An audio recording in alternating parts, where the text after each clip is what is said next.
Have you ever wondered why the person who seemed most invested in getting to know you suddenly becomes a ghost the moment things feel real?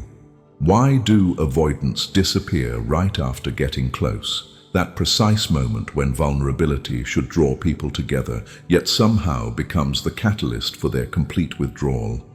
The answer lies buried in the shadowy corridors of human psychology, where two powerful forces collide like opposing winds in a storm.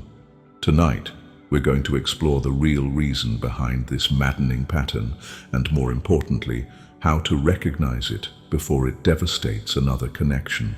This isn't about pointing fingers or assigning blame. It's about understanding the intricate dance between intimacy and terror that plays out in the minds of those who fear closeness most. What you'll discover in the next 15 minutes will fundamentally change how you view relationships, both your own and others. We'll uncover the psychological mechanisms that drive this behavior, the specific moments when avoidants begin their retreat, and, most crucially, what you can do to either prevent it or protect yourself from its aftermath. Because understanding the why behind someone's actions is the first step toward either healing the relationship or healing yourself. The phenomenon we're examining tonight affects millions of relationships worldwide. It's the reason why promising connections fizzle out just as they're reaching their potential, why people who claim to want love consistently sabotage it, and why so many of us find ourselves caught in cycles of hope and disappointment. But here's what most people don't realize. This behavior isn't random, vindictive, or even entirely conscious. It's a sophisticated defense mechanism honed by years of emotional self-preservation, operating with the precision of a Swiss timepiece and the stealth of a phantom. The stakes couldn't be higher. Every day, genuine connections are severed by this invisible force, leaving both parties wounded and confused. The avoider retreats further into their shell, confirming their belief that intimacy is dangerous, while their partner is left questioning their worth and reality. It's a tragedy played out in silence, with no witnesses except the two hearts involved.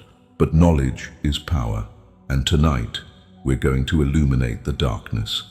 We'll examine two critical psychological concepts that fuel this behavior: the illusion of asymmetric insight and negativity bias, and how they work together to create the perfect storm for relational sabotage.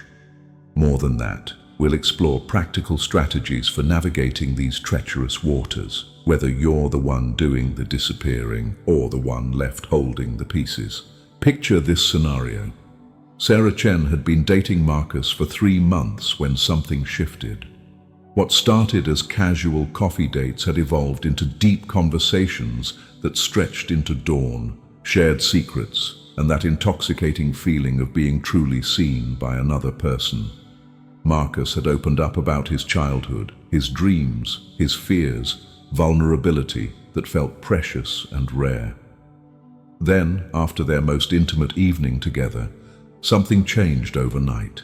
His responses became shorter, their plans less frequent, and eventually silence replaced the warmth that had defined their connection. Sarah found herself trapped in confusion. Had she misread the signals? Did she push too hard? The questions consumed her like a fever. What she didn't understand was that Marcus was experiencing something far more complex than simple disinterest. In his mind, a war was raging between his genuine feelings for Sarah and a terror so profound it threatened to overwhelm his carefully constructed emotional fortress. This is where our first psychological principle emerges: the illusion of asymmetric insight. Marcus believed he could read Sarah's intentions and feelings with crystal clarity, while simultaneously convinced that she couldn't possibly understand his inner world. He interpreted her growing affection as neediness, her desire for commitment as manipulation, and her natural progression toward deeper intimacy as an attempt to trap him. Meanwhile, he believed his own emotional complexity was invisible to her, that she saw only what he chose to reveal. The cruel irony was that Sarah was experiencing the exact opposite. She felt transparent, as if Marcus could see through all her walls, while his sudden emotional distance seemed impenetrable and mysterious. Both were operating under the illusion that they understood the other better than they were understood themselves. This asymmetry created a communication breakdown that neither recognized nor knew how to bridge. As days turned into weeks, Marcus's behavior became increasingly erratic. He would send sweet messages late at night when his defenses were down, only to become cold and distant the next day when clarity returned. Sarah found herself walking on eggshells, trying to decode his moods and adjust her responses accordingly. She didn't realize she was witnessing the internal battle between attachment and avoidance playing out in real time.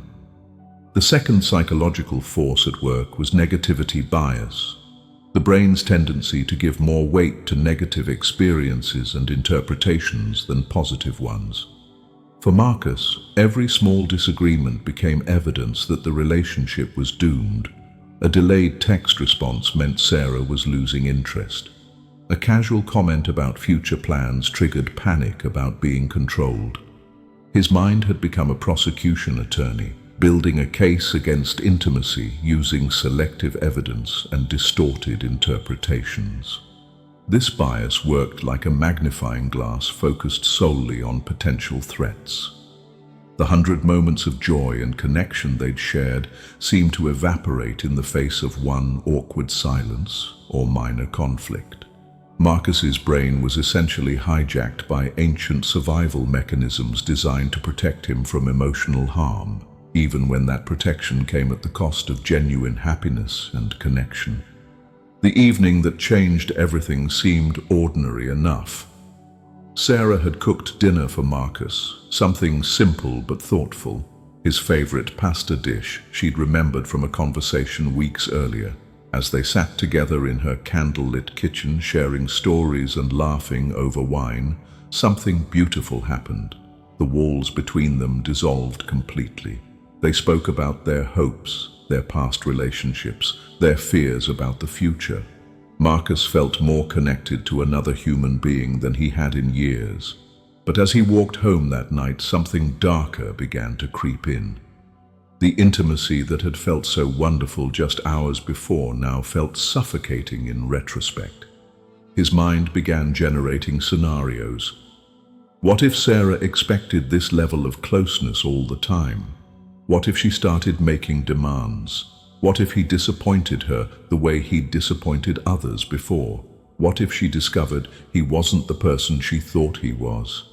The beautiful evening transformed in his memory from a gift into a trap he'd walked into willingly. By morning, Marcus had convinced himself that the smart thing to do was create distance. Just temporarily, he told himself, just until he could think clearly. But as anyone who's experienced this pattern knows, temporary distance has a way of becoming permanent when fear is in the driver's seat. Understanding this psychological landscape is crucial for anyone who's ever been caught in this devastating cycle. The disappearing act isn't about you, it's about the avoider's relationship with themselves and their deep-seated beliefs about love and safety. But understanding it doesn't mean accepting it or allowing yourself to be harmed by it.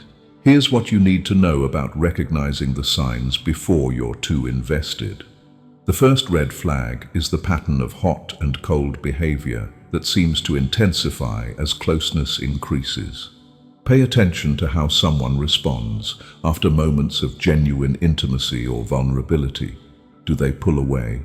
Do they suddenly become critical or distant? These reactions often occur within 24 to 48 hours of a significant emotional breakthrough.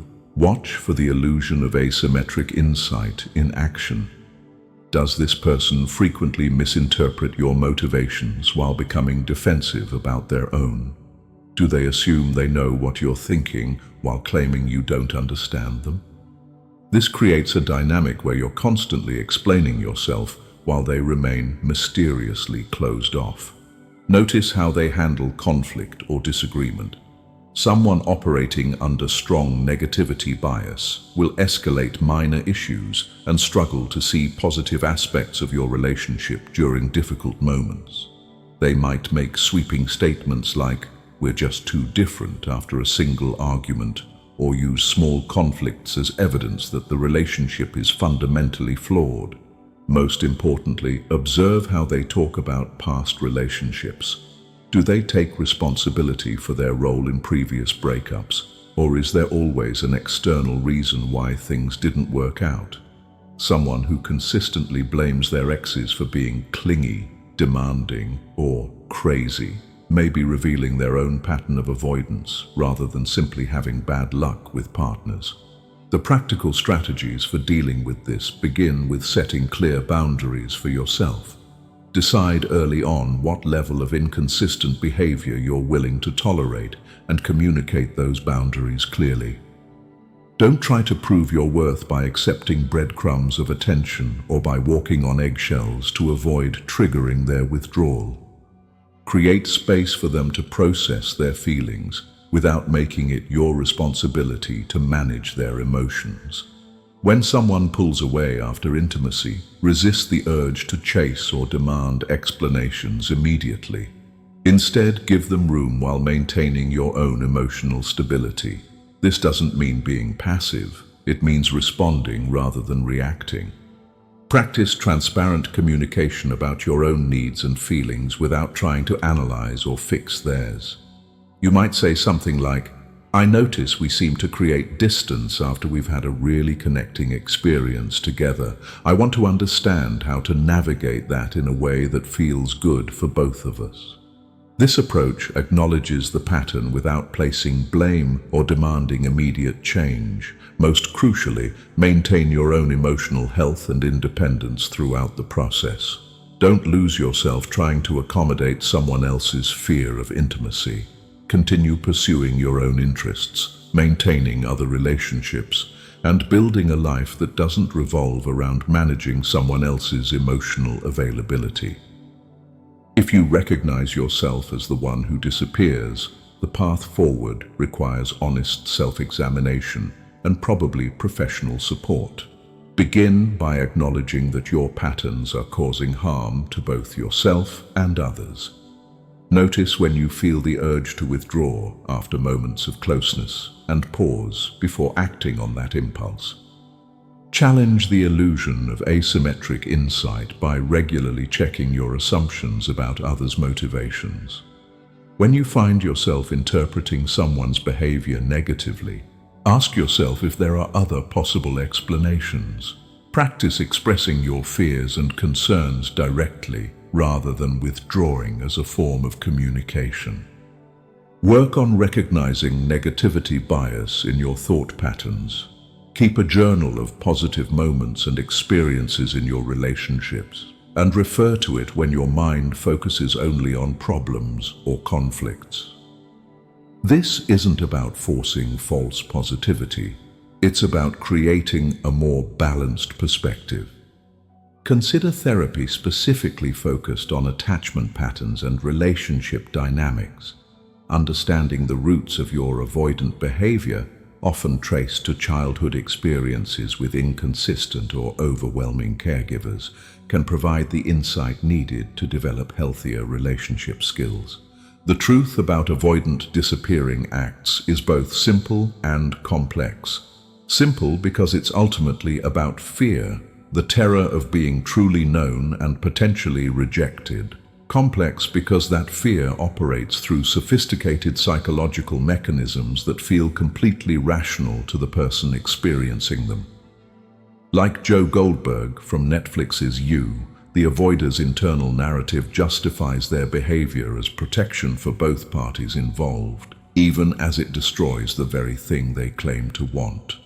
But unlike Joe's obsessive and harmful patterns, the avoidance behavior often stems from a genuine desire to avoid causing pain. They just don't realize they're causing it anyway through their withdrawal. They're trying to solve the wrong problem with the wrong solution, like Blair Waldorf from Gossip Girl using manipulation to get love, instead of simply being vulnerable enough to receive it. The cycle can be broken, but it requires courage from both parties. For those being left behind, it means refusing to participate in the push-pull dynamic and maintaining your own emotional integrity. For those doing the leaving, it means staying present with discomfort long enough to discover that intimacy, while scary, is not actually dangerous. Remember that you cannot love someone out of their avoidant patterns, just as Gabriel from Emily in Paris couldn't change his relationship patterns simply because Emily offered something different. Real change requires internal work, professional support, and a genuine commitment to growth that must come from within. The relationships that survive this dynamic are the ones where both people commit to honest communication, professional support when needed, and the patience to work through old wounds together. It's not easy work, but it's possible work, and the reward, genuine intimacy without fear, is worth every difficult conversation and moment of vulnerability. Your heart deserves relationships that move toward closeness rather than away from it. Don't settle for love that requires you to become smaller, quieter, or less needy. Instead, seek connections that celebrate your full humanity and theirs. Because in the end, the real tragedy isn't that some people struggle with intimacy, it's that we often accept those struggles as unchangeable rather than supporting each other in the brave work of healing. If you believe this video might help someone dear to you, share it with them. A small gesture on your part could mean the world to a friend in need.